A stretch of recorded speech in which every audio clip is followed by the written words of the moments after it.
Hello class. Today we will see here next examples for find the graphical solution of 3x plus y and x plus 4y is less than equals to 12 and x minus 4y is less than equal to 12. हमें इसका क्या करना है, graphically solution find out करना है. सो graphically solution देखो, solution find out करना है मतलब क्या करो कि उसका जो कॉमन रीजन आएगा ना वो हमें फाइंड आउट करना है. हमने लास्ट लेक्चर में भी लिया था पॉइंट्स कैसे. फर्स्ट आपको ये ऐसे पॉइंट ये करना बहुत ज़्यादा ज़रूरी है. तो क्या आ जाएगा, दोनों इक्वेशन इक्वल टू फॉर्म में लिखो एंड पॉइंट्स. एक बार हमें x इज इक्वल्स टू 0, एक बार यहाँ पे y is equal to 0 put करेंगे एंड वैल्यू फाइंड करेंगे. एक बार x is equal to 0 put करो, एक बार y is equal to 0 put करो and then find the point. Point हमने फाइंड कर लिए ना, तो अभी क्या है करना है, हमें ग्राफ ड्रॉ करना है. ओके, ग्राफ कैसे ड्रॉ करेंगे.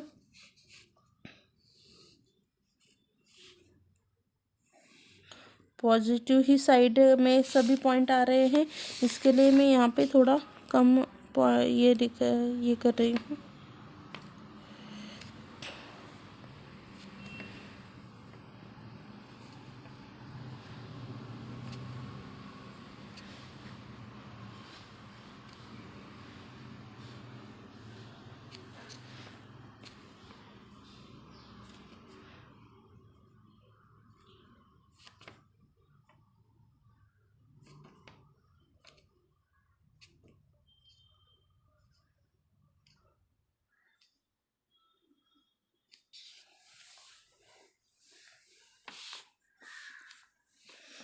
यहाँ पे देखो पॉइंट कैसे आ जाएंगे. फर्स्ट है आपका 4 एंड 0 का पॉइंट ये, एंड नेक्स्ट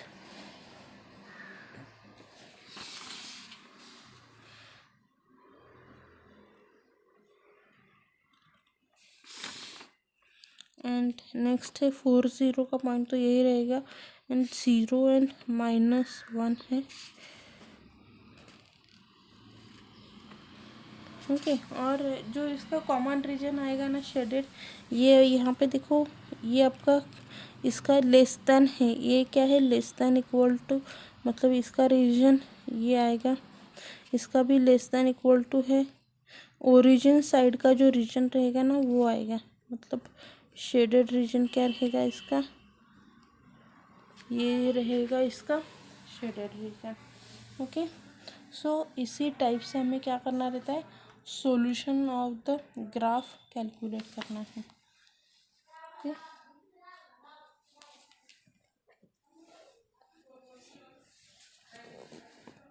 यहाँ पे और एक एग्जांपल दिया गया है और सॉल्यूशन ऑफ द ग्राफ हमें फाइंड आउट करना है.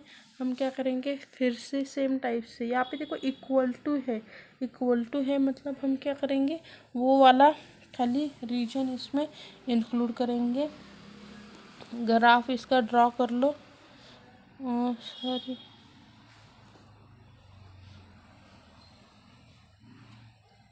यहाँ पे ये गलती से हो गया है.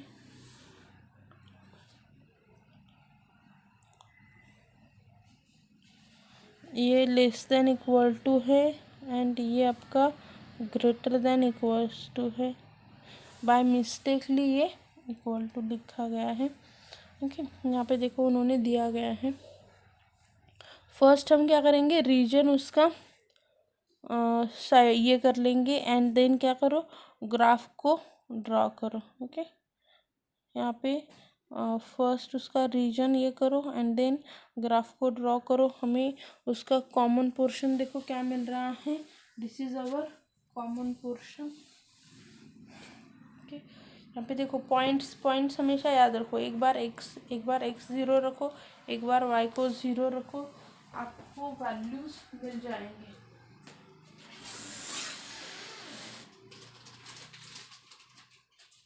नेक्स्ट यहाँ पे आपको और एक एग्जांपल दिया गया है नीचे कि फिजिबल रीजन पूछा है. देखो फिजिबल रीजन मतलब क्या रहेगा, फिजिबल सॉल्यूशन मतलब आपका क्या रहेगा, solution which satisfies the all constraint, it is called as the feasible region.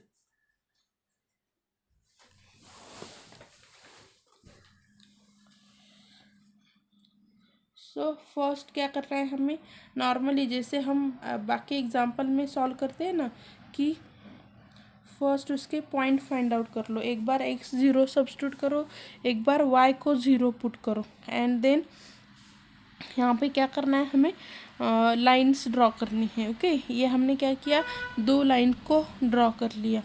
उसके बाद हम क्या करेंगे यहाँ पे कि इसका रीजन फाइंड आउट किया हमने, कि सभी क्या आ रहा है, ग्रेटर देन है तो सभी क्या आ रहा है, आउटसाइड द ओरिजिन, ओरिजिन के आउटसाइड में जा रहा है। तो आपका फिजिबल रीजन देखो, ये पूरा जो है ना, ये क्या है आपका शेडेड रीजन जो रहता है ना, ये क्या है आपका feasible region of the graph. Okay, सभी एग्जाम्पल में हमें क्या करना है, इसी टाइप से ग्राफ को ड्रॉ करना रहता है। ओके, नाउ नेक्स्ट इज यहाँ पे द मैन्युफैक्चरर प्रोड्यूस 2 आइटम। अभी यहाँ पे थ्योरी एग्जाम्पल दिया गया है और उन्होंने हमें अभी पॉइंट्स को, इक्वेशन को बनाना है यहाँ पे। तो इक्वेशन हम देखो कैसे बना सकते हैं कि manufacturer produce 2 items A and B, both are processed or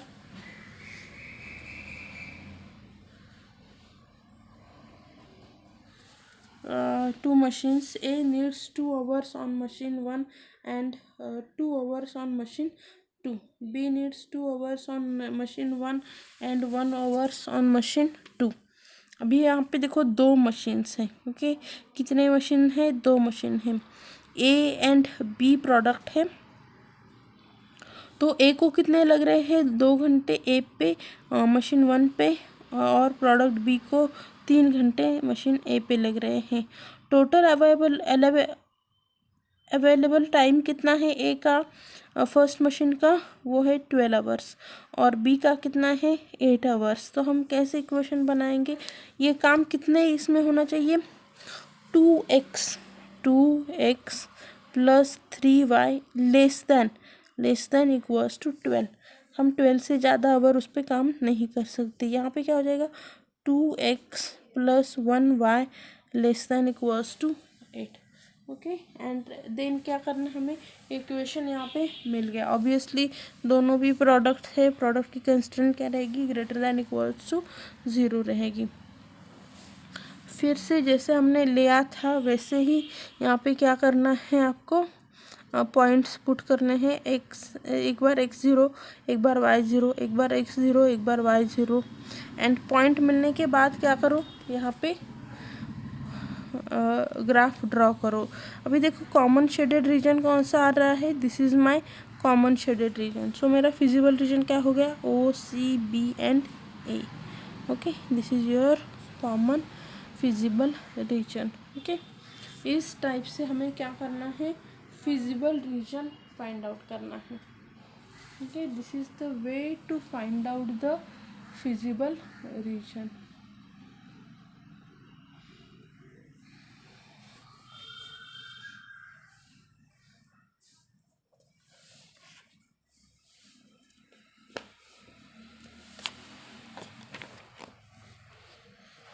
Now next is LPP is an optimization technique used in the different fields such as management, planning, production, transportation. It is developed during the Second World War to optimize the utilization to the limited resource to get the maximum return.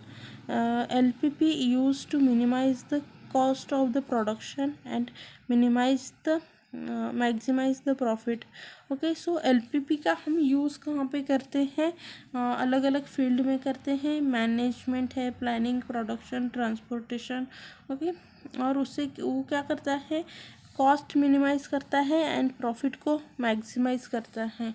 तो LPP का ये क्या है, meaning क्या है कि linear implies all mathematical function contain the variable index at most.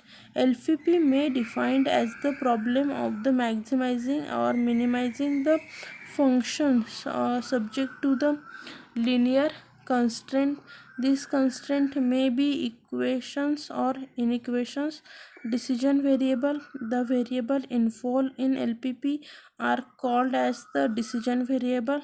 Decision variable क्या कहता है कि variable involve in LPP. Objective मतलब क्या रहता है, linear function of the variable which is optimize either maximized और minimize is called as the objective functions. Constraint क्या रहती है, condition under which the objective functions to be optimized are called as the constraint. Non negative constraint क्या रहती है, in some situation the value of variable under the consideration may be positive और zero due to imposed constraint. Such constraint are referred as the non negative constraint. Okay, ये सभी क्या है उसके concepts है जो हम क्या करने वाले हैं, यूज़ करने वाले हैं. Now they gives one example that देखो, a toy manufacturer produced the bicycle, tricycle, each of which must be processed through two machines A and B. Machine A has maximum of 120 hour available and machine B has maximum 180 hour available. Manufacturing bicycle require 4 hour on machine A and 10 hour on machine B. Manufacturing a tricycle required 6 hours on machine A and 3 hours on machine B. If profit are rupees 65 for bicycle and 45 for tricycle, formulate the LPP having the maximum profit. हमें क्या करना है, LPP formulate करना है. Suppose Z is the profit which can be made by the manufacturing and selling X tricycle and Y bicycle. X is greater than 0, Y is greater than 0. Total profit Z is equal to 45x plus 65y. Maximize Z is equal to, हमें क्या करना है, profit है ना, profit के लिए बनाना है. सो हम क्या करेंगे, मैक्सिमाइज द प्रॉफिट. ओके, क्या क्या दिया गया है वो देखो, हमें क्या करना है, 45 बाई यहाँ पे ट्राइसिकल एंड आपका 65 बाइसिकल के लिए बनाना है. यहाँ पे आपका इक्वेशन देखो कैसे आ जाएगा कि x क्या रहेगा आपका, x आपका सपोज हमने ये ट्राइसिकल ले लिया एंड y को बाइसिकल ले लिया, तो maximum total profit is equal to Z is equal to 45x plus 65y. अभी हमें क्या क्या लेना है, यहाँ पे देखो, machine A has the maximum 120 hour. Total 20 कितने हैं उनके पास, 120 आवर है जैसे पहले लिया.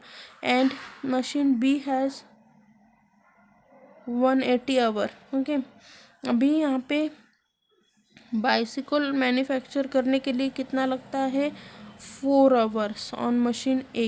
ये आपका मशीन ए है, ये आपका मशीन बी है, ये आपका बाइसिकल है, यहाँ पे आपका ट्राइसिकल के लिए हम कहते हैं. ओके, ये आपका बाइसिकल और यहाँ पे आपका ट्राइसिकल, ये आपका मशीन ए एंड ये आपका मशीन बी. तो ए पे कितने होते हैं, सपोज बाइसिकल के लिए 4 है एंड ट्राइसिकल के लिए 10 है, तो मैं इसे लिखती हूँ 10x plus 4y less than equal to. और यहाँ पे क्या है आपका ट्राइसिकल को, एक मिनट, हाँ हमसे कुछ मिस्टेक हो रहा है. यहाँ पे ये आपका ये मशीन है, ये आपका बी मशीन है. मैं यहाँ पे ट्राइसिकल लिखती हूँ और यहाँ पे आपका बाइसिकल. ए मशीन को टोटल टाइम है 120, यहाँ पे है 180. ट्राइसिकल को मशीन ए पे लगते हैं 3 आवर्स, सॉरी 6 आवर, और बी पे लगते हैं 3 आवर्स. ये आपका एक्स और ये आपका एक्स प्लस यहाँ पे बाइसिकल को लगते हैं ए पे 4 आवर एंड बी पे लगते हैं 10 आवर्स. ओके, और ये अभी आपका इक्वेशन फॉर्म हो गया. ऐसे आपको क्या करना है, इक्वेशन को फॉर्म करना है. यहाँ पे देखो जैसे हमने बनाया था सेम वैसे इक्वेशन था. ठीक है, एंड देन सॉल्व करो। यहाँ पे देखो बहुत सारे एग्जाम्पल्स है, इसी वे से आपको क्या करने हैं, फॉर्मुलेशन करना है। क्या क्या दिया है वो देखो, यहाँ पे देखो मैक्सिमाइज प्रॉफिट हमें, हाँ यहाँ पे देखो मिनिमाइज का दिया है, मिनिमाइज कॉस्ट, तो आपको क्या क्या दिया है 120 यार ब्रांड ए का 120x में ब्रांड ए को 1 को x लेती हूँ, ब्रांड 2 को y लेती हूँ, वैसे वहाँ पे मेंशन करो और क्या हो जाएगा 120x + 60y z is equal to this. फिर आपको potato nitrate and potash nitrate and phosphate के लिए उन्होंने दिया गया है, तो उसी हिसाब से आपके इक्वेशन यहाँ पे फॉर्म हो जाएंगे। ओके।